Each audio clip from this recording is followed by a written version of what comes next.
Saya coba tampilkan dia punya share screen yang tadi ya. Baik, gimana caranya ini ya? Begini ya. Terlihat? Oke, kalau terlihat, judulnya adalah The Reasons Why Adventist Pioneers, harusnya ada S-nya ya, Accepted the Truth About Sabbath. Ini presentasi tahun lalu sebenarnya.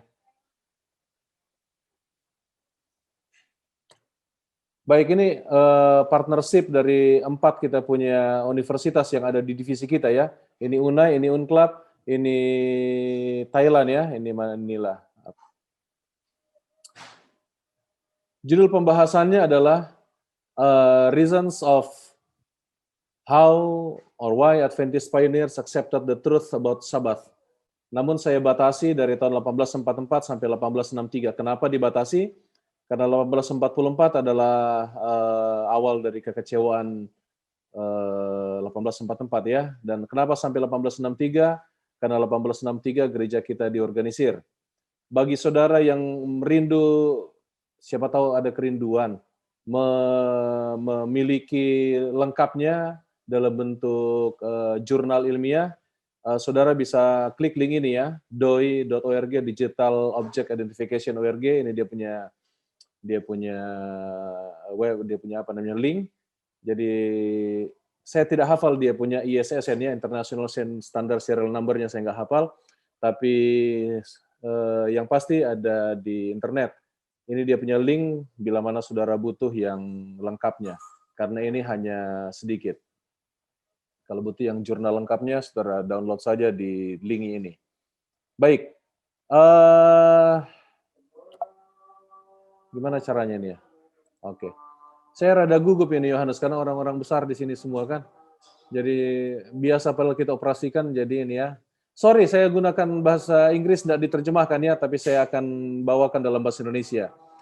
Pemeliharaan hari Minggu ini sangat dominan di Amerika sejak negara ini berdiri pada abad ke-18. Dominasi hari Minggu, pemeliharaan hari Minggu semakin kuat di negara ini karena negara ini memaksakan undang-undang hari Minggu. Memaksakan undang-undang hari Minggu, bahkan ada Presiden Amerika Serikat yang lewat pada hari Minggu mau dihukum mati. Nggak boleh lewat kalau hari Minggu mereka punya aturan di negara bagian, salah satu negara bagian nggak boleh lewat, bahkan kalau lewat bisa dibunuh. Sampai Presiden Amerika sebut berkata, enggak, saya tidak mau kemana-mana, saya nggak mau jalan-jalan, saya mau hanya lewat, mau ke kota sebelah. Lalu dikawal lah itu dengan tentara dengan berkuda sampai ke kota sebelah. Presiden Amerika Serikat pun nggak boleh melanggar undang-undang hari Minggu, kalau tidak hukum mati. Karena setiap orang harus pergi ke gereja pada hari Minggu. Nah, kalau saudara mau mau bukunya yang lengkap sehubungan dengan hal tersebut, lengkap dengan secara ilmiah tentunya ya, mungkin saudara bisa memilikinya tahun depan. Karena buku itu sudah selesai sudah selesai ditulis, namun saat ini sedang dipersiapkan untuk dicetak. Rencananya IPH mencetaknya tahun depan. Jadi saya dengan Pendeta Doni menulis satu buku dengan pembahasan mengenai mirip dengan Bakioki, namun Bakioki menulis 4 alasan pemeliharaan hari Minggu di kekristenan.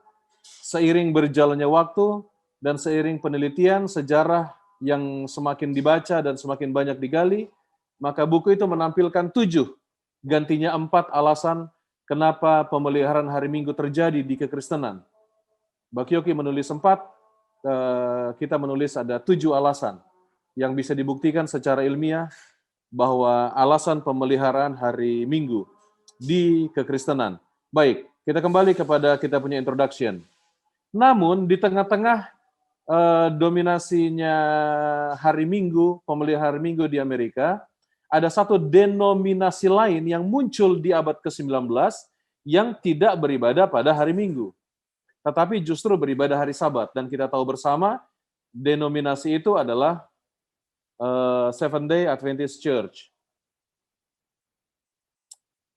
mayoritas dari pionir gereja Advent, atau boleh dikatakan semua pionir gereja Advent, apalagi 3 pionir gereja Advent utama, James White, Joseph Bates, dan Ellen Goldwhite, mereka semua adalah Sunday Keepers. Tetapi saat ini, saudara dan saya memelihara hari Sabat, gantinya hari Minggu. Presentasi ini akan mengeksplor alasan-alasan kenapa para pionir gereja Advent mula-mula saat itu masih Sabatarian Adventist, kenapa mereka memilih beribadah hari Sabat, sedangkan para miliarat Adventist lainnya tetap memelihara hari Minggu. Itu sebabnya di gereja Advent itu sendiri ada 2 denominasi yang berbeda. Satu kita, Seventh Day Adventist, yang satu lagi adalah First Day Adventist. Dan First Day Adventist sampai sekarang masih ada. Seventh Day Adventist masih ada. Bahkan untuk semua kita punya legasi, itu adanya di Aurora University yang di Chicago, itu punya gereja Advent. Tapi bukan Seventh Day Adventist, tapi First Day Adventist. Semua legasi William Miller dan semua legasi sebelum gereja Advent memisahkan diri dari First Day Adventist, semua legasinya ada di situ. Dan itu punya gereja Advent. Sayangnya, bukan Seventh Day Adventist, tapi First Day Adventist. Itu introduction-nya. Method of research-nya, dalam penelitian ini, saya menggunakan qualitative research, disebut dengan documentary research. Ada 2 sumber yang saya gunakan, primary sources dengan secondary sources. Primary sources akan lebih merujuk kepada para penulis yang berada di rentang waktu 1844 sampai 1863, khususnya dari pionir gereja kita, sedangkan secondary sources itu akan coba menelusuri apa yang dibuat oleh para penulis secondary sources ya untuk sehubungan dengan menunjang penelitian ini. Hasilnya adalah ada 4 alasan mengapa Sabbatarian Adventist menerima Seventh Day Sabbath dan mengesampingkan Sunday Observance. Karena dulunya kita semua memelihara hari Minggu. Lalu apa alasan sehingga bukan gereja kita, pionir gereja kita mengesampingkan, meninggalkan hari Minggu dan memelihara hari Sabat? Dalam penelitian yang saya lakukan, dalam penelitian ini, alasan pertama adalah Sabbatarian Adventists kept the Seventh Day Sabbath because of their investigation of the Bible. Alasan pertama adalah karena penyelidikan mereka terhadap kitab suci. Alasan kedua, adalah tentang bait suci. Nanti kita akan elaborate di paper di presentasinya ya. Yang ketiga adalah hubungan antara Sabat dengan pekabaran 3 malaikat. Dan yang keempat adalah para pionir gereja kita melihat bahwa Sabat was related to eschatology. Baik, kita coba bahas satu persatu dalam waktu yang singkat. Yang pertama adalah the investigation of the Bible. Penyelidikan firman Tuhan, Alkitab. Dalam fundamental beliefs dari Advent Christian adalah denominasi First Day Adventist terbesar tahun 1860. Meskipun sampai sekarang mereka juga adalah denominasi Kristen terbesar. Denominasi Advent terbesar yang memelihara hari Minggu. Mungkin di lain kesempatan bagus juga kalau kita membahas, atau bila mana saudara tahu, bagus juga, tidak perlu kita bahas berarti, mengenai Seventh Day Adventist and other Adventist denomination. Jadi gereja kita sejak dari William Miller itu kan terpecah-pecah. 2 yang besar, satu menjadi Seventh Day Adventist, satunya adalah First Day Adventist. Nah, First Day Adventist pecah beberapa bagian. Ada Abrahamic Faith dan lain sebagainya. Namun yang paling besar dan yang bertahan adalah Advent Christian. Sampai saat ini masih ada. Dan mereka dalam fundamental beliefs-nya memberikan alasan kenapa mereka tetap memelihara hari Sabat. Padahal kita sudah kenapa mereka memelihara hari Minggu sedangkan kita sudah memelihara hari Sabat. Mereka tulis begini, we believe, di dalam doktrin yang ke-10, we believe that the first day of the week as a day that set apart by early church dalam memperingati kebangkitan Kristus. Nah, ini dia menariknya. Jadi alasan kenapa First Day Adventist memelihara hari Minggu karena sudah diasingkan oleh gereja mula-mula sebagai hari untuk memperingati kebangkitan Kristus. Should be observed as the Christian Sabbath. Itu sebabnya bila mana saudara membaca buku-buku sejarah Kristen khususnya, ketika kalimat muncul Christian Sabbath, itu pasti hari Minggu, tidak ada hari lain. Karena satunya lagi adalah Jewish Sabbath. Pokoknya kalau dia muncul Christian Sabbath, sudah pasti hari Minggu. Sebagai satu hari peristirahatan dan hari untuk peribadatan. Mereka kasih beberapa ayat untuk menunjang mereka punya doktrin. Berbeda dengan Advent Christian, sejak permulaan pergerakannya, Sabbatarian Adventist, ini terbentuk mulai 1849 ya. Sejak 1849 ketika sudah mulai terbentuk kumpulan kecil mengenai pemelihara hari Sabat ini ya, Sabbatarian Adventist. Kenapa tetap pakai Adventist? Karena mereka lah yang memisahkan diri dari Millerite Adventist. Millerite Adventist sebagian masih memelihara hari Minggu dan kelak menjadi Sabbatarian Adventist. First Day Adventist. Mereka menulis 4 leading doctrines yang diterbitkan dalam Review and Herald mulai tanggal 15 Agustus 1854 sampai 19 Desember 1854. Ditaruh di pojok kiri atas setiap isunya. Jadi setiap isunya dari Agustus sampai Desember mereka tulis di pojok kiri atas. Apa saja mereka punya leading doctrines dari Sabbatarian Adventist. Yang pertama adalah the Bible and the Bible alone, the rule of faith and duty. Mereka katakan Alkitab dan hanya Alkitab saja. Nah, kita akan sampai di sini nanti di belakang bahwa our pioneers memiliki satu alasan bahwa Alkitab dan hanya Alkitab saja. Kalau tadi First Day Adventist mereka kan lebih ke early church. Ketika early church mencoba untuk menganggap bahwa hari Minggu adalah hari kebangkitan dan juga harus diperingati sebagai hari peristirahatan ganti Sabat. Yang kedua, the law of God, as taught in the Old and New Testament, tidak dapat berubah. The personal advent of Christ and the resurrection of the just before the millennium. Ini juga membedakan gereja kita dengan denominasi Advent lainnya. Karena setelah memisahkan diri sejak 1850-an, denominasi First Day Adventist sudah mulai menganggap di bawah arahan Joshua Himes ya, mulai menganggap bahwa kedatangan Tuhan itu secara spiritual. Mereka menganggap spiritual tidak hal yang real. Nah, gereja kita menekankan, para pionir gereja kita menekankan bahwa itu personal advent of Christ, bukan hanya sekedar spiritual. Yang keempat adalah the earth restored to its Eden Christ to be given to the saints at the resurrection. Nah, ini juga sebahagian yang mereka tolak. Nah, cuman tidak ada waktu kita membahas perbedaan doktrin antara First Day Adventist dengan Seventh Day Adventist.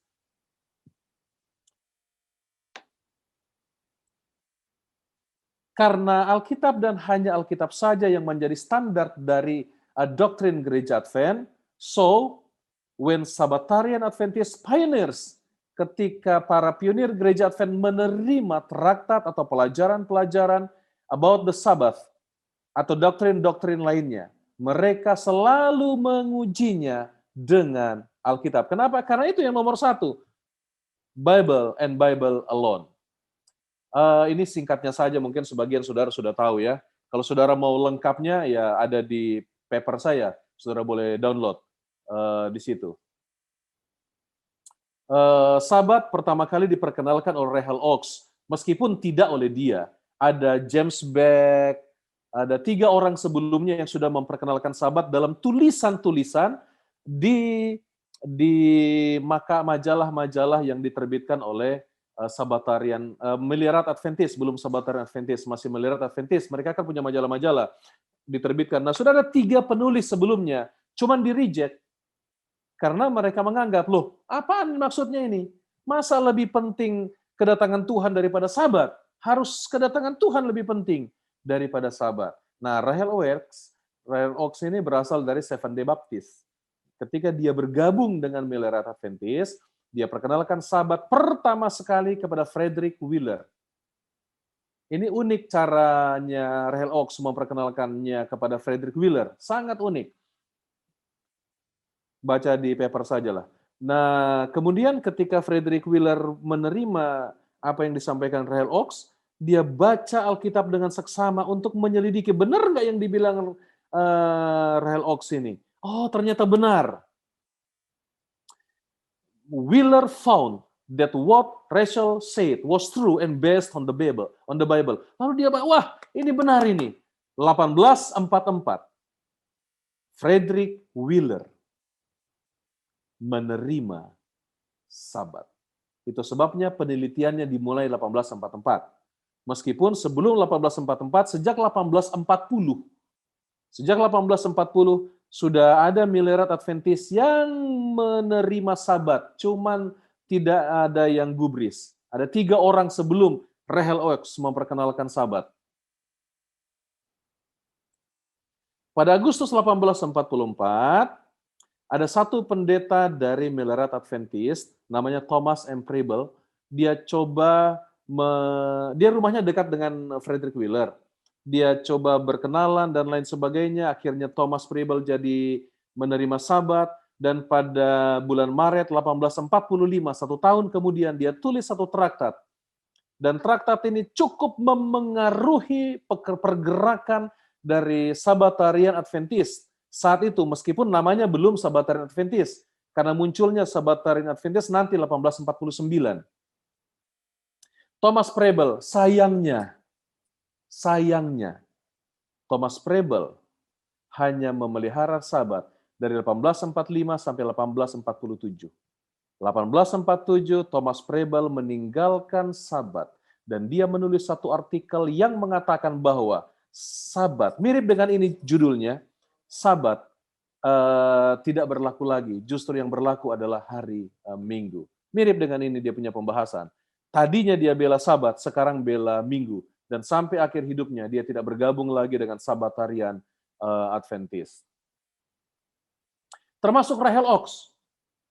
Rahel Oaks tidak pernah bergabung menjadi anggota gereja Advent. Rahel Oaks justru di akhir hidupnya, sebelum dia mati, baru dia bergabung menjadi anggota gereja Advent. Dalam artikelnya ini, Preble menerangkan bahwa sabat harus dipelihara dan bukan Sunday. Dan dia berikan bukti-bukti Alkitab bahwa sabat yang dipelihara. Meskipun 2 tahun kemudian, 1847, dia tulis lagi satu artikel membuktikan bahwa Sunday yang harus dipelihara, bukan sabat. Dia berikan bukti-bukti Alkitab. Salah satu artikelnya diterima oleh Joseph Bates. Kita tahu bersama, Joseph Bates dianggap oleh gereja Advent sebagai rasul sabat.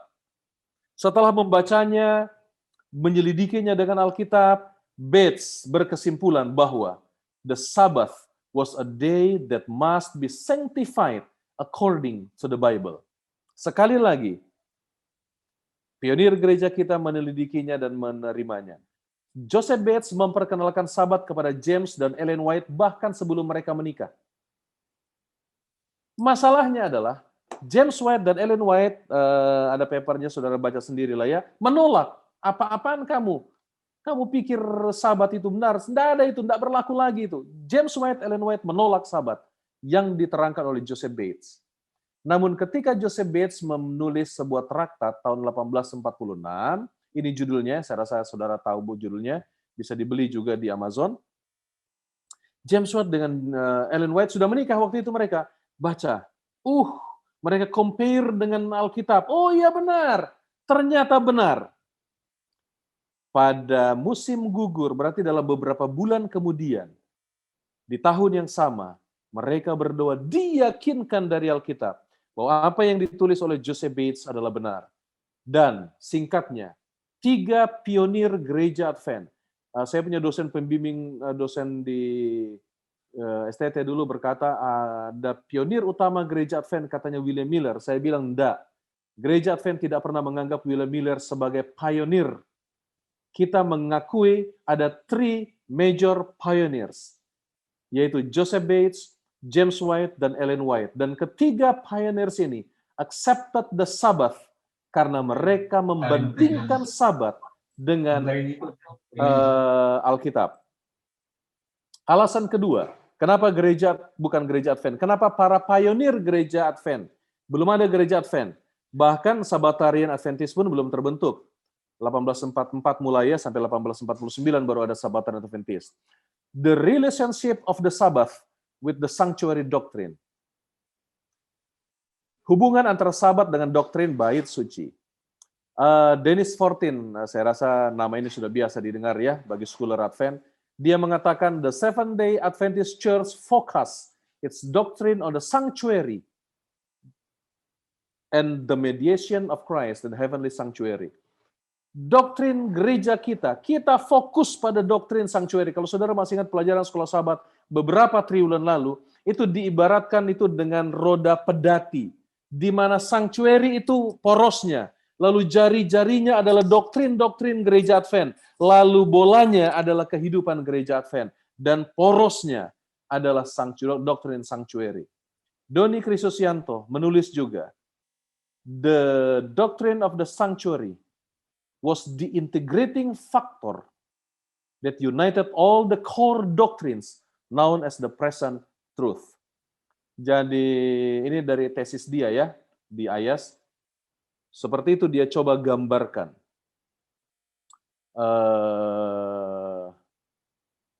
Doktrin sanctuary. Lalu, pengertian gereja Advent tentang doktrin sanctuary menuntun mereka yang membedakannya dengan other Adventist denomination, maksudnya adalah First Adventist ya. Kita hanya bahas yang ini, yang keempat. Tidak ada waktu tentunya kita bahas yang lain ya. The continuity of God's 7-day Sabbath. Berkesinambungan dari Sabat hari ke-7. Kenapa? Mari. Ada seorang bernama Hiram Edson. Saya rasa kita tahu semua kisahnya. Akhirnya Hiram Edson, kemudian Oral Crosier dengan F.B. Hahn ya, mereka menulis satu artikel yang terbitkan di Morning Star ya kalau tidak salah, diterbitkan lalu dia katakan perpindahan dari bilik suci ke bilik maha suci, kita tahu semua kisahnya. Nah kemudian Ellen White mencoba untuk mengatakan, jadi pada tanggal 7 Februari 1846, dia tulis itu, Crosier tulis ya, memimpinya, penglihatannya si Hiram Edson. Lalu Ellen White, pada tanggal 21 April 1847 menulis, menguatkan, jadi 1 tahun kemudian, menguatkan bahwa apa yang dilihat oleh Hiram Edson, yang ditulis oleh Crosier, itu benar. Bahwa Yesus berpindah dari bilik suci ke bilik maha suci. Dia menekankan ini, ada bait suci itu ada 10 hukum yang masih ada di sana. Lalu setelah Joseph Bates membaca artikel yang ditulis di Day Extra oleh Crosier, jadi ceritanya begini, Crosier, F.B. Hahn dengan Hiram Edson berteman. Mereka sama-sama sebenarnya, cuman yang melihat adalah Hiram Edson. Jadi Hiram Edson menyuruh Crosier menulis, Crosier punya tulisan, ini diaminkan oleh Ellen White, lalu tulisannya dibaca oleh Joseph Bates. Joseph Bates revisi dia punya artikel. 1846 kan dia tulis traktat jilid pertamanya, volume pertamanya. 1847 dia tulis lagi yang baru. Dia saat itu di artikel 1847 itu, artikel yang sama, tapi Bates sudah menghubungkan Sabat dengan Heavenly Sanctuary. Ini kali kedua. Pionir gereja kita, belum ada Sabatan Adventist. Pionir gereja kita mencoba untuk mengkoneksikan antara Sabat dengan bait suci. Khususnya ketika Bates diyakinkan dengan dua penglihatan yang diterima oleh Ellen Goldwhite. Saya rasa kita tahu kisah ini ya, apa yang Ellen White lihat. Penglihatan pertama ini, penglihatan kedua ini, tapi penglihatannya sama tentang Sabat yang dihubungkan dengan bait suci. Saya rasa saudara pernah baca setidaknya ini ya, teman-teman pendeta dan kita semua. In the holiest I saw an ark. The table stone, the fourth, the Sabbath commandment, shone above them all. Jadi tablet itu bersinar di tablet yang 4 pertama, tapi dari 4 pertama itu justru hukum Sabat yang paling bersinar daripada semuanya. Kenapa? The Holy Sabbath looked glorious. A halo of glory was all around it. Kita tahu semua, saya ceritain ya, penglihatan ini, bahwa hukum keempat kenapa bersinar? Karena ada lingkaran cahaya kemuliaan menyinari sekeliling hukum keempat itu. Dan Joseph Bates merevisi dia punya tulisan ya. Uriah Smith menekankan hubungan antara Sabat dengan sanctuary sebagai berikut. To change God's law, katanya. Orang harus naik ke sorga, menurunkan Jehovah dari tahtanya. Lalu, mana dia ini? With his own would-be omnipotent finger. Dia gunakan kata would-be, berarti nggak akan. Change the writing of the imperishable tables. Nggak ada ini bisa terjadi. Ada tetap utuh di bait suci. Ada 10 hukum di situ. Hukum Allah tetap ada di situ. Nggak akan berubah. Mau berubah, naik ke sorga, rubah itu. Tentu saja tidak mungkin ada orang yang bisa. Ini pandangan pionir ya. Jangan saudara sangkut pautkan dengan pandangan gereja Advent saat ini. Saya hanya memaparkan pandangan para pionir, alasan kenapa para pionir gereja Advent memilih beribadah hari Sabat dan meninggalkan peribadatan pada hari Minggu. Yang ketiga, hubungan Sabat dengan pekabaran 3 malaikat. Sabatarian Adventist, ini sudah di sini sudah mulai ya, memandang seperti itu ya, pekabaran 3 malaikat. Baik, yang pertama muncul, mereka menganggap bahwa Wahyu 14 ayat 12 ya, kita tahu bersama ini pekabaran 3 malaikat, bahagian terakhirnya ada kalimat, bahwa umat Allah keep the commandments of God and the faith of Jesus. Mereka berargumentasi bahwa hukum yang dimaksud di sini, keep the commandments of God, adalah hukum 10 hukum. Terutama adalah hukum yang keempat. Kenapa? Karena hukum keempat, memelihara hari Sabat, itu adalah kontradiksi dengan memelihara hari pertama sebagai mark of the beast. Dalam ayat 9 sampai ayat ke-11. Ayat ke-12-nya langsung hukum Allah. Jadi kontras antara ayat 9 dan 11, mark of the beast yaitu hari Minggu, dan ayat 12 yang adalah umat Allah. Makanya mereka mengatakan kita harus menghubungkan antara pekabaran 3 malaikat dengan Sabat. Karena kontras dari mark of the beast adalah keep the commandments of God. Tentu saja bukan masalah 10 hukum ini, fokusnya hukum keempat, agar apple to apple dengan mark of the beast. Pada tahun 1850, James Watt menulis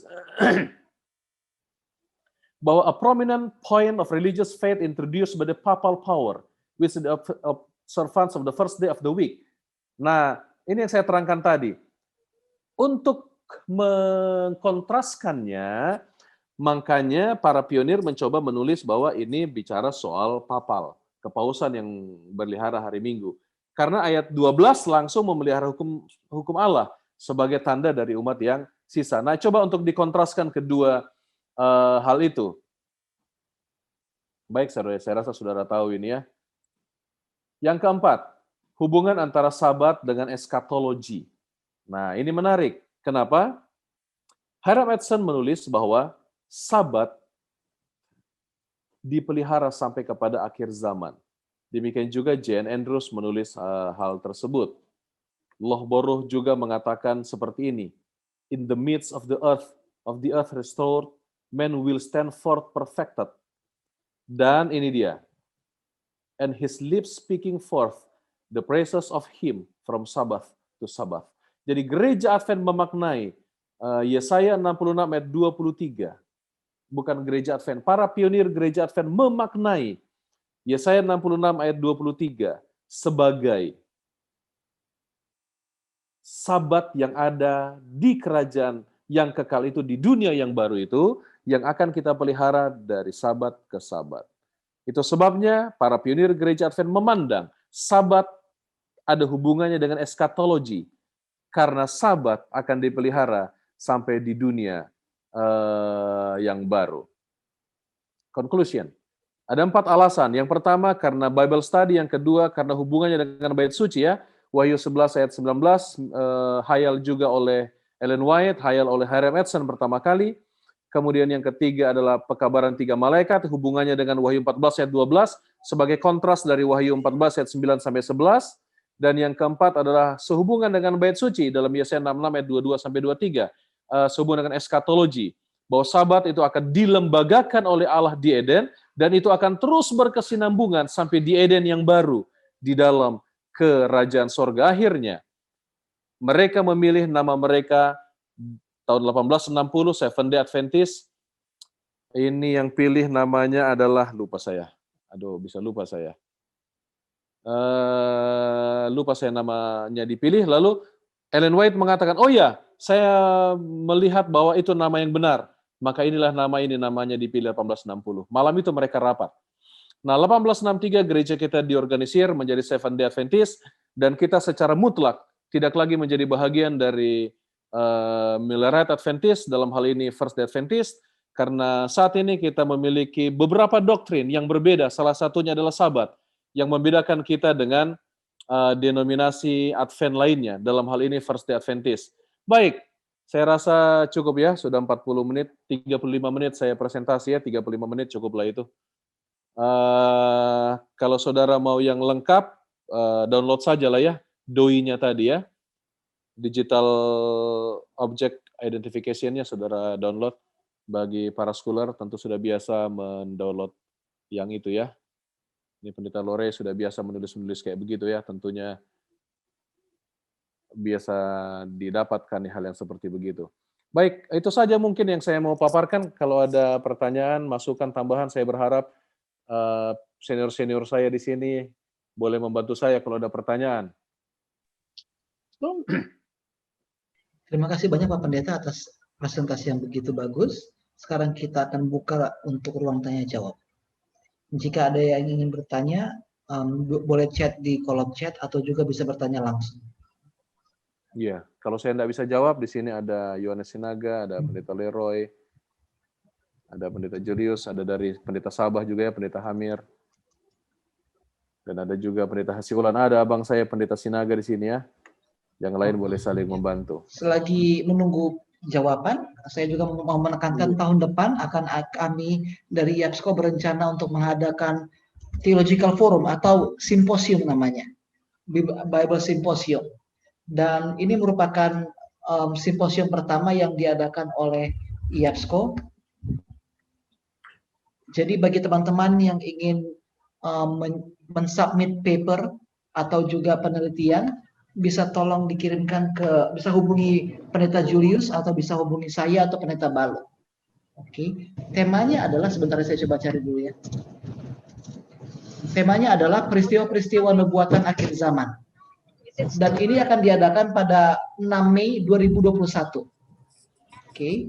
Bagi semua teman-teman, pendeta maupun juga orang awam, kalau ada penelitian mengenai peristiwa-peristiwa nubuatan akhir zaman, tolong kirimkan penelitiannya ke IAPSCO dan itu bisa dipresentasikan pada Virtual Bible Symposium di bulan Mei tanggal 6 2021. Silakan teman-teman kalau ada pertanyaan untuk Pendeta Dulok Saribu, silakan. Baik, karena ini pertanyaan ini masalah sejarah gereja, sulit orang mau bertanya kayaknya. Kalau doktrin baru banyak pertanyaan. Bagaimana pertanyaan?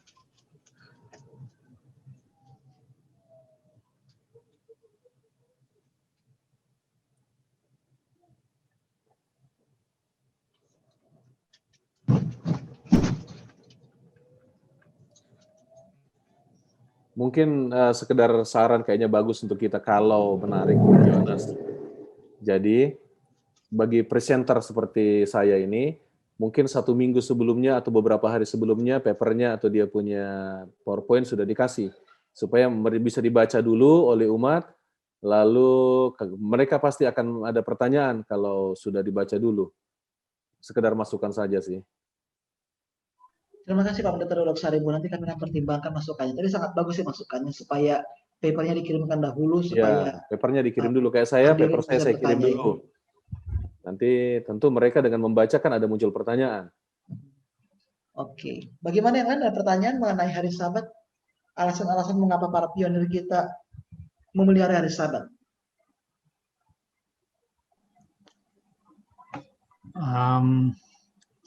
Curiosity saja.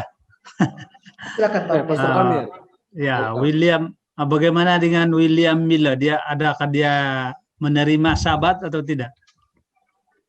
Dalam sejarah kita, saya belum lagi kita baca. Terima kasih banyak ini, saya suka ini. Kenapa saya suka? Karena tidak tanya doktrin. Kalau tanya doktrin, ada Pendeta Leroy yang siap menjawab. Untung tanyanya nggak doktrin. Ya. Saya suka kalau Pendeta Leroy membahas dia detail.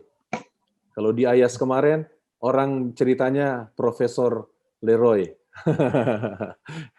Orang tinggal prof. Mereka cerita kalau lagi diskusi sekolah sahabat, lagi alot, tiba-tiba Pendeta Leroy bicara, sudah diam. Kalau profesor sudah bicara, sudah benar. Langsung gitu. Makanya saya banyak belajar sama beliau. Saya jawab pertanyaan singkat saja ya. William Miller tidak pernah menjadi bahagian dari Sabbatarian Adventist. William Miller bergabung dengan Joshua V. Himes. Mereka keluar dari, bukan keluar ya, mereka meneruskan mereka punya ajaran, tapi sudah spiritualize. Jadi mereka sudah mengajarkan bahwa kedatangan Tuhan itu spiritualize dirohanikan, bukan hal yang nyata. Jadi tetap mereka pertama masih diajarkan berubah, tapi Joshua V. Himes bilang jangan begitu lagi, udah secara rohani saja. Akhirnya mereka secara rohani. Dan mereka ini cukup besar pada awalnya. Kita kecil loh, kenapa? Karena 75% dari Millerite Adventist bergabung dengan William Miller dan Joshua V. Himes. Samuel Snow juga. Dan perlu saudara ketahui bahwa perhitungan 22 Oktober tidak dihitung oleh William Miller. William Miller salah hitung. Samuel Snow yang mengatakan kepada dia bahwa you salah hitung. Lalu mereka duduk belajar bersama, ternyata benar, salah hitung. William Miller itu mengatakannya, lupa saya bulan berapa, tapi yang pasti pada awal tahun, bukan di akhir tahun. Nah, mereka mendirikan apa yang akhirnya menjadi spiritualizer waktu itu ya. Gereja Advent Spiritualizer, kalau pernah dengar aliran Shaker, jadi mereka sampai goyang-goyang begini, itu mungkin cikal bakal dari denominasi goyang-goyang sekarang, itu dulu dari gereja Advent. Shaker itu dari gereja Advent. Jadi ada aliran dari First Day Adventist yang menjadi Shaker. Jadi Shaker berkembang akhirnya menjadi ya mungkin bisa dibilang aliran gereja yang goyang-goyang sekarang. Itu dulu dari gereja Advent. Perlu juga kayaknya diteliti itu bagaimana akhirnya gereja yang goyang-goyang ini jadi awalnya dari Shaker ya, dari gereja Advent, tapi First Day Adventist. Jadi kesimpulannya adalah tidak pernah, Pastor. Oke. William Miller tidak pernah menjadi bahagian gereja kita. Bahkan Aurora University yang di Chicago sana, itu adalah milik dari Gereja Advent. Dia semua legasi William Miller ada di situ. Dan itu punya Gereja Advent hari pertama, bukan Gereja Advent hari ke-7. Kalau mau buat penelitian tentang awal pergerakan Gereja Advent, termasuk semua legasi dari William Miller, adanya di situ, di Aurora University. Kita boleh buat penelitian ke sana. Tinggal minta aja. Waktu itu saya disuruh sampai ke sana, cuman dong hepeng, cari sponsor nggak ketemu. Ini repot ini kan. Padahal saya menarik untuk ke sana. Jadi tidak ada legasi William Miller di kita. Semua legasinya ada di Aurora dan itu punya Gereja Advent hari pertama. Baik, demikian Pastor. Oke, terima kasih.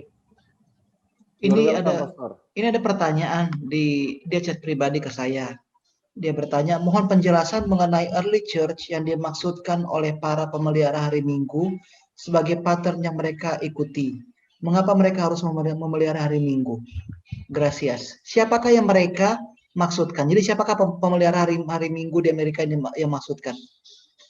Coba aku forward ya pertanyaannya ke pendeta. Saya sudah mengerti pertanyaannya.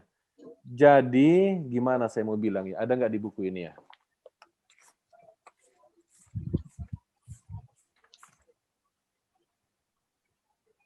Oh enggak, ini hanya di kita ya. Nah, kalau saudara juga mau lengkapnya ini, saudara bisa miliki ini. Terang yang semakin benderang. Ini sejarah permulaan teologi Gereja Advent dan perkembangannya. Kenapa Gereja Advent pelihara hari Sabat? Lawang dulu kita hari Minggu. Bagaimana prosesnya? Sampai jadi. Sekarang kan kita terima mentah udah jadi Sabat ya sudahlah.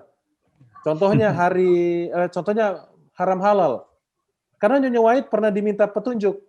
Nyonya White, boleh nggak berikan petunjuk nasihatmu bagaimana tentang babi? Karena suami saya minta daging babi.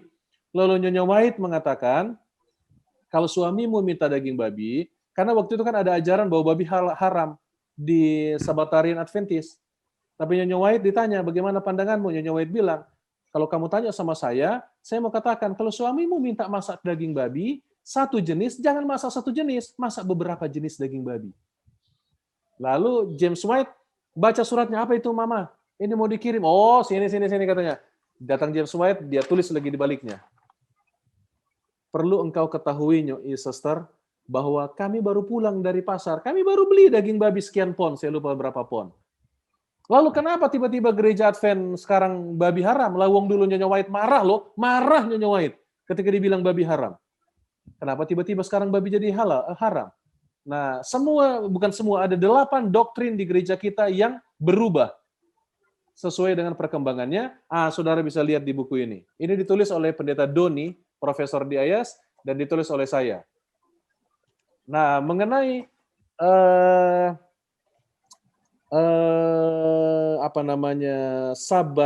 hari Minggu, siapa yang dimaksud dengan early church fathers?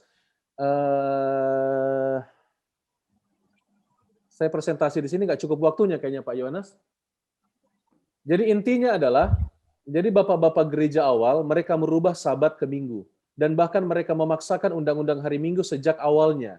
Kenapa mereka memisahkan diri dari Sabat? Karena dulunya mereka Sabat, dan mereka memilih hari Minggu. Kalau saudara mau ringkas, ada di buku yang ditulis oleh Bakyoki. Bakyoki menulis 4 alasan kenapa Bapak Gereja memelihara hari Minggu ganti hari Sabat.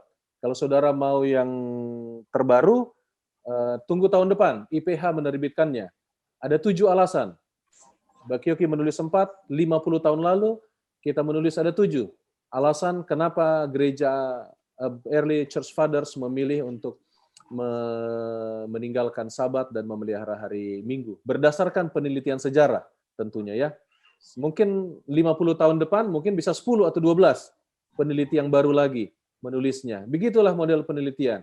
Jadi singkatnya kurang lebih seperti begitu. Kenapa alasan utama sebenarnya bukan commemorating the resurrection of Christ. Alasan paling utama adalah ketika mereka mau memisahkan diri dari Yahudi. Kenapa? Karena Yahudi memberontak waktu Bar Kokhba. Jadi gimana ya? Coba cari di internet The War of the Jews. The War of the Jews itu ditulis oleh Josephus Flavius.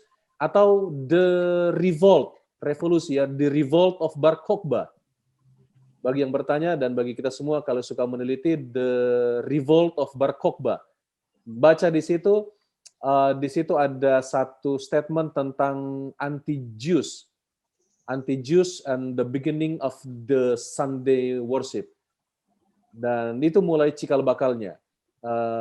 Sampai akhirnya dipaksakan mulai dari tahun 323-325 oleh Konstantin ya. Dipaksakan. Jadi bukan Konstantin yang merubah. Hilang saya punya suara? Enggak, masih. Bagus, karena ada yang japri ini hilang. Suara saya. Enggak, masih jelas kok Pak Pendeta. Jelas ya? Oke. Jadi dengan demikian dia punya pergeseran cukup panjang ya, dari tahun Bar Kokhba itu 160-an ya, 160 abad kedua lah. Bar Kokhba itu ya. Pemberontak, lalu sampai tahun 300-an, itu cukup panjang dia punya rentang, tapi tidak ada pemaksaan di sini. Pemaksaan pertama, Konsili Elvira tahun 303. Bukan Laodicea, bukan Nisea tahun 325. Padahal pemahaman sebagian kan 325. Seiring berjalannya waktu, dipaksa, sakit hatilah mereka, lalu mereka tidak mau lagi di Eropa, mereka pindah ke negara yang baru ditemukan Columbus, dan lain sebagainya. Akhirnya di sanalah berkembang itu doktrin hari Minggu. Tapi tidak akan mereka paksakan katanya. Tapi ternyata mereka paksakan semua negara bagian di Amerika akhirnya memaksakan undang-undang hari Minggu. Detailnya tidak bisa saya berikan karena cukup banyak ya. Saudara tunggulah bukunya. Tahun depan di IPH dia akan terbit karena kita sudah kasih dan mereka rencanakan ada 2 terbit buku tahun depan. Buku baru. Yang satu adalah Ty Gibson punya tulisan The Sonship of Christ, itu buku bagus tentang kristologi, dan buku yang kami tulis. Ada 2 buku baru rencana yang akan terbit di IPH tahun depan. Nah, saudara mau komprehensif dengan lengkap, dengan footnote lengkap, di situlah bisa dibaca. Jadi kurang lebih begitulah ya. Siapa mereka? Yaitu early church fathers. Sampai kapan? Sampai akhirnya dipaksakan di Amerika Serikat. Bahkan presiden pun lewat nggak boleh hari Minggu. Semua harus ke gereja. Hukumannya mati loh kalau nggak ke gereja pada hari Minggu. Dan akhirnya di tengah dominasi hari Minggu, mereka akhirnya memelihara hari Sabat, yaitu gereja kita, gereja Masih Advent hari ke-7. Baik. Ini ada follow up question lagi dari pribadi yang sama. Jadi kalau kata Bapak ini dikatakan bahwa early church dan church fathers itu 2 entitas berbeda, itu 2 terminologi berbeda secara scholarship. Karena tadi kalau dalam presentasi, jadi early church itu beda sama church fathers. Jadi apakah perpindahan itu ada di early church atau di waktu church fathers? Baik, perpindahan terjadi di gereja mula-mula ketika mereka memisahkan diri. Tapi siapa yang bertanya early church dengan church father berbeda? Itu hal yang sama. Karena early church itu lembaga, church father itu orangnya.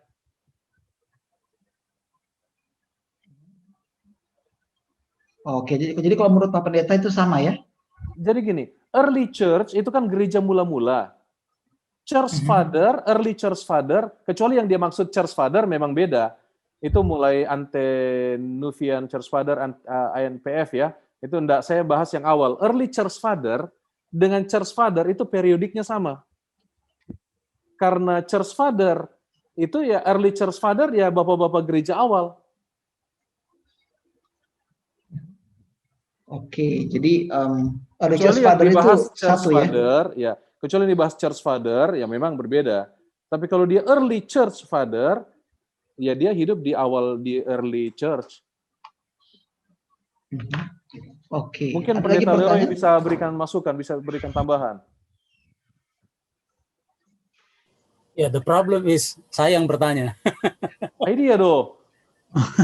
Karena begini, terminologi di kami adalah kalau disebut early church, kita masih bisa dapatkan mereka di Kisah Para Rasul. Karena itu yes, betul. Ya, church fathers itu sudah masuk di tahun 160-an ya. Zaman Yohanes ke atas, ya 100 ke atas. 100 ke atas, betul. Zaman New Testament. Mengapa begitu saya sampaikan? Alasannya adalah karena berarti mereka salah quote, sehingga bisa misleading jadinya. Jadi gini, kalau sempat disebut early church, berarti memang di zaman perjanjian baru, di masa rasul-rasul masih hidup, berarti gereja sudah pelihara hari Minggu. Pemahaman Kan mereka begitu. iya. Kecuali adalah saya bukan bilang early, tapi fathers, it should be earlier, ya kan begitu. Jadi tapi Ya. masih lewat dari zaman early church. Thank you, Jan. Ya, terima kasih banyak. Kalau yang dimaksud early church itu adalah sejak gereja dibentuk di Antioquia pertama kali, ya bukan itu memang. Kalau itu yang dimaksud, ya betul. Terima kasih, Pendeta Leroy. Kalau itu yang dimaksud oleh si penanya, bahwa early church itu yang sejak di Antioquia pertama kali itu, ya tentu bukan. Bukan itu yang saya maksud. Early church ini tentunya ketika mungkin sudah... Ya, Pastor Yohanes, karena itu ada di dalam presentasi yang ada disampaikan ke kami, bahwa mereka berpikir bahwa itu ada di early church. Nah, mungkin itu yang kita boleh tanyakan. Maksudnya First Day Adventist. Bagaimana? Maksudnya First Day Adventist memiliki pandangan bahwa early church telah merubahnya. Iya, dalam presentasi tadi itu. Betul. Apakah yang mereka maksud adalah mereka maksud adalah sudah dirubah di zaman Alkitab Perjanjian Baru. Wah, luar biasa. Ya, thank you. Iya. Jadi saya punya dosen, saya sebut nama, enggak apa-apa lah, tapi nggak enak direkam ya, nggak enak. Karena cukup berpengaruh di Indonesia ini. Namanya, bahkan dia cukup bersahabat dengan RI1, RI2 kan. Jadi saya enggak sebutlah namanya ya. Jadi dia bilang sama saya bahwa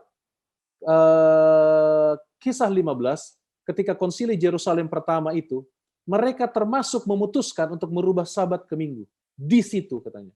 Jadi perubahan Sabat ke Minggu sudah terjadi di konsili pertama Yerusalem di apa namanya. Saya enggak berani sebut namanya karena begitulah, tidak boleh sebut merek, kecuali tidak direkam tadi saya berani sebut namanya. Karena cukup berpengaruh di Republik ini orang. Boleh dicek aja, Pastor. Dan itu orang dekatnya RI1, RI2, termasuk dengan penguasa-penguasa partai. Saya tidak elok sebut. Kebetulan dia juga salah satu dosen saya untuk membimbing. Dia bilang, no, kata dia. Tidak bisa, tidak ada itu. Dia berikan bukti-bukti juga bahwa kejadian di Kisah 15 itu adalah perubahan dari Sabat ke Minggu. Jadi setelah itu, setelah konsili Yerusalem, orang Kristen saat itu sudah beribadah hari Minggu, kata dia. Dan dia cukup berpengaruh di ini. Dia punya buku banyak di Immanuel dan sejenisnya. Saya tidak berani sebut nama. Dia bilang begitu. Jadi itu pemahaman dia. Dan saya rasa itu pemahaman denominasi Kristen termasuk First Day Adventist. Bahwa itu sudah dirubah di zaman Rasul-Rasul. Kalau itu yang penanya tanya, bahwa apakah yang dimaksud itu adalah itu, ya. Karena dirubahnya di situ yang dimaksud oleh early church itu. Bukan di early church waktu perubahan Bar Kokhba. Bukan di Bar Kokhba. Jadi pemahaman gereja kita, perubahan terjadi di revolusi tahun 100-an. Tapi pemahaman denominasi non-Advent, termasuk First Day Adventist, perubahan itu terjadi di zaman Rasul-Rasul, di zaman Alkitab. Kurang lebih begitu. Jadi itu mungkin yang bisa saya berikan. Terima kasih banyak, Pastor Leroy. Oke, Bapak terima jangan kasih. bertanya lah, Pak. Ada lagi pertanyaan dari yang lain? Ini ada yang mau bertanya, tapi mau bertanyanya doktrin. Wah, jangan yang bertanya doktrin. Pastor, apa nama buku tadi itu? Yang mana, Pak? Yang di tengok-tengok tadi. Oh, itu. This one? Oh, ya. Macam mana kita dapat? Menarik ini pertanyaannya. Ya, bisa. Macam mana saya bisa dapat? Nah? Boleh WA saya nanti. Saya boleh WhatsApp. Can you text me? I will give my number. Or you can contact Pastor Justin Ginsut, because he has my number. Oh, oke, oke, oke, oke. You can contact him and you will ask him my number, Oke, oke, oke. and I will send you the book. Okay, Pastor. Oke, thank you. Yes, you're welcome, Pastor. Ada lagi pertanyaan?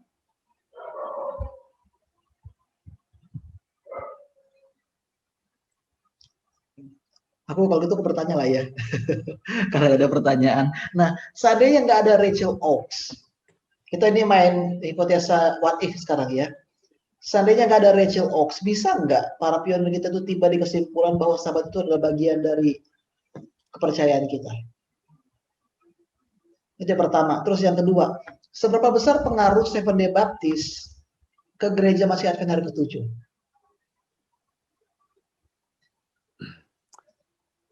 Baik, menarik ini pembahasannya ya. Gereja yang pertama dulu ya, Rahel Oakes. Seandainya Rahel Oakes nggak ada, saya percaya ada Rahel Oakes lain. Karena sebelum Rahel Oakes kan sudah ada 3 orang lainnya yang menulis tentang sahabat tapi langsung di-cut. Jangan kita bahas ini. Saya percaya. Seandainya tidak ada Rahel Oakes, ya mungkin ada Rahel Oakes lain yang Tuhan akan utus untuk itu. Karena gereja ini akan berkembang tidak karena satu orang tentunya kan. Kita tidak meinikan orang. Yang kedua adalah apakah ada sumbangsih? Kalau saya secara pribadi bilang sangat besar sumbangsinya. Kenapa? Saya sebut nama ya, saya baca bukunya, lupa saya namanya.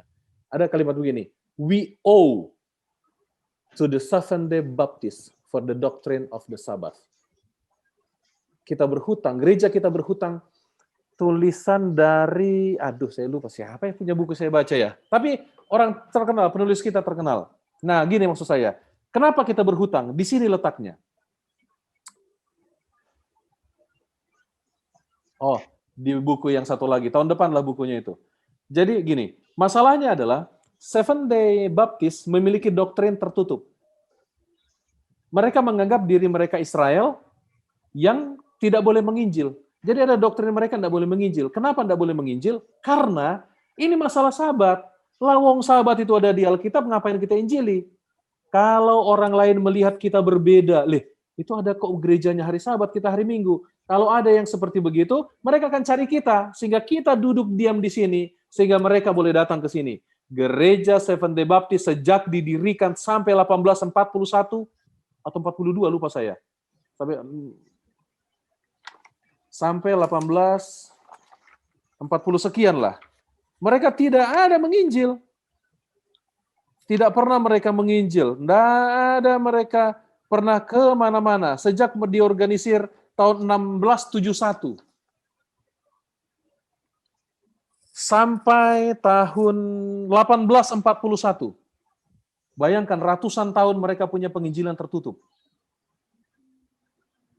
Pada General Conference, Seventh Day Baptist General Conference pada tahun 1841, mereka mengubah orientasi penginjilan mereka.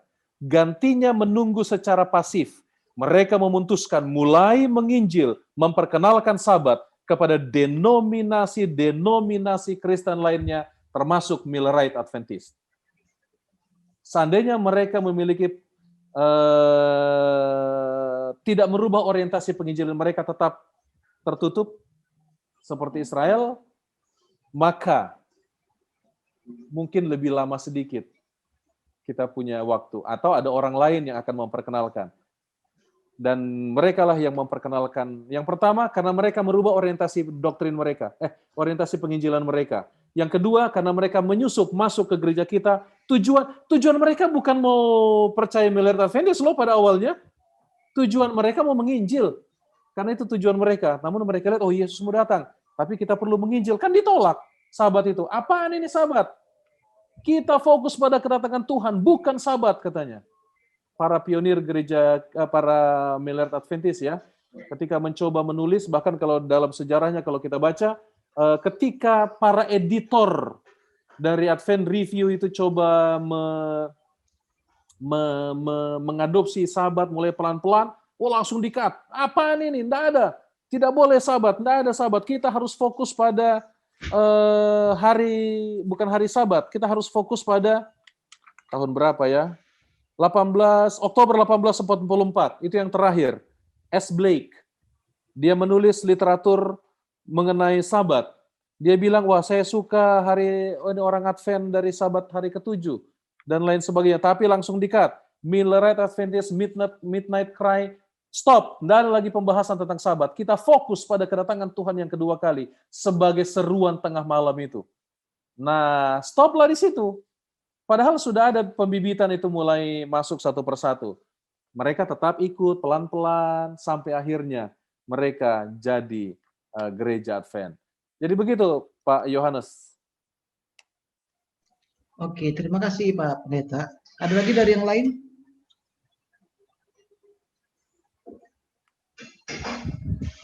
Ada tambahan?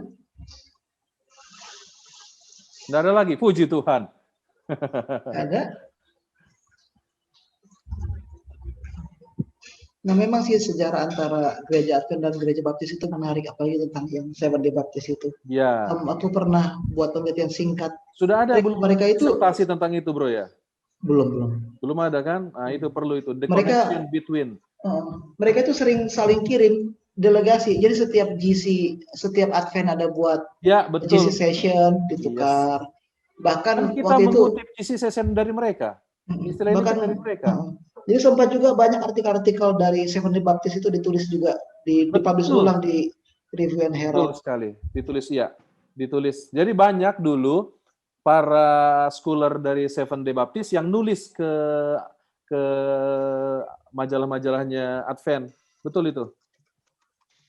Bolehlah ditantang untuk nulis disertasi itu. Pastor Julius lah nanti mungkin nulis disertasi tentang itu. Oke. Dan uniknya adalah dulu mereka juga bahkan sempat minjem uang ke gereja Advent untuk proyek misi mereka di Afrika. Oh iya, Pak Pendeta, ini ada permohonan, bisakah ditulis nomor HP Pak Pendeta di kolom chat? Ada yang tertarik untuk beli bukunya? Oh gitu ya. Iya, tulis aja nanti ya Pak. Oke, ada lagi pertanyaan? Sejauh ini mengenai Sabat? 08, mana sih punya nomor ini? 081807377123. 081807377120 ya. Oke. Jadi itu nomor Pendeta Dolok Saribu bagi yang tertarik untuk mendapatkan buku terang yang semakin benderang, boleh kontak nomor itu. Ada lagi? Sudah? Ada sedikit. Oke, silakan. Pak. Ya, dari Bapak Jonathan Sinaga. Pak Pendeta Jonathan Sinaga. Ini abang ini bertanya, jadi berat saya. Sedikit aja pertanyaannya untuk penjelasan ini. Tahun 1610 kan itu Undang-Undang Hari Minggu sudah sangat ketat di Amerika. Sehingga pelanggaran bila mana terjadi pelanggaran pertama itu ada hukumannya pemotongan gaji. Iya, betul. Kemudian pelanggaran kedua bisa dihukum mati. Nah, pertanyaan saya adalah bagaimana itu bisa hilang sehingga hari ini tidak ada lagi Sunday law di Amerika. Karena begitu ketat pada waktu itu tapi akhirnya hilang gitu loh.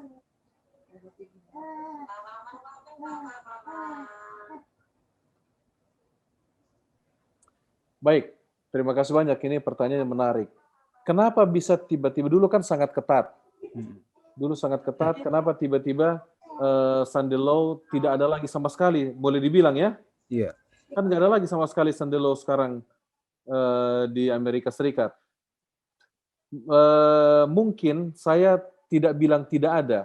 Tunggu saya cari bukunya ya. Namanya itu Blue Law. Saudara pernah dengar itu? Blue Law. Blue Law. Yes, ya itu dia. Jadi istilahnya tidak Sunday law lagi di Amerika sekarang. Istilahnya adalah Blue Law. Jadi saudara bisa cari buku tentang Blue Law. Itu membahas tentang undang-undang hari Minggu, tapi menyasarnya adalah bisnis. Menyasarnya adalah bisnis. Tidak disebut lagi Sunday law seperti dulu. Namanya adalah Blue Law. Secara secara sejarah Amerika, kenapa itu berubah drastis, saya sendiri tidak adakan penelitian secara komprehensif mengenai hal tersebut, karena penelitian saya tidak di Sunday Law-nya ya. Namun kalau apakah Sunday Law itu masih ada sekarang di Amerika? Masih, tapi namanya Blue Law, hukum biru. Hukum biru. Jadi kalau saudara beli buku atau lihat sesuatu slogan tentang Blue Law, itu undang-undang hari Minggu. Iya bang, kalau abang lihat atau beli buku atau apalah, lihat aja coba, saya lagi buka Google, nah. Saya buka Google, ketik Blue Law, wah banyak itu udah. Tentang Blue Law. Blue Law of Connecticut, Blue Law, ini banyak. Cuman namanya enggak lagi Sunday Law, tapi Blue Law. Saya tidak tahu, saya enggak buat penelitian juga. Kenapa Blue? Kenapa enggak red atau white? Kenapa Blue? Nah, mungkin ada yang bisa jawab, saya kurang tahu lah. Saya belum pernah buat penelitian mengenai hal itu. Kenapa Blue namanya? Kurang lebih begitu Pak Pendeta Sinaga ya.